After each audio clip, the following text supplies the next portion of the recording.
శ్రీకృష్ణుడి జీవితంలో ఆనందదాయకమైన ఘట్టంలోనే 10 రాయండి. మీరు ఒకటి కాదు 10 లేవండి, 2-3 మించి మీకు దొరకవు. విషాద ఘట్టాలు రాయండి అమ్మా. నేను చెబుతున్నా, ఓ 25 దొరుకుతుంది. ఓ 25 అది శ్రీకృష్ణుడి జీవితం. పుట్టింది జరసాల్లోన, పుట్టిందో తల్లిక, పెంచిందో తల్లె, పుట్టిందో తండ్రిక, పెంచింది ఇంకో తండ్రే.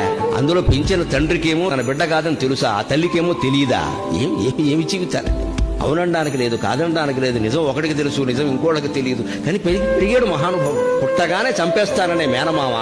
మనం ఎంత అదృష్టవంతులు ఉండే అటువంటి మేనమామలు మనకు లేదు. కచ్చెట్టు కూర్చున్నాడు ఆ జైలు దగ్గర.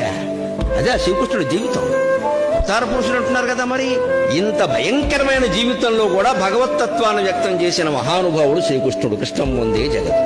అవతార పురుషులు అనగానే రామకృష్ణుడు అనగానే వాళ్ళకి ఏం ఆపదలు లేవనుకోకుండా అమ్మా. రామకృష్ణుడి దగ్గర నుంచి రామకృష్ణ పరమహంస వరకు అందరూ ఆపదలు పడ్డవాళ్లే, కష్టాలు ఎదుర్కొంటారు. ఆ కష్టాల్లో ఆపదల్లో ఎలా ఉండాలో వాళ్ళు చెప్పారు మనకి. అది నేర్చుకోవాలి.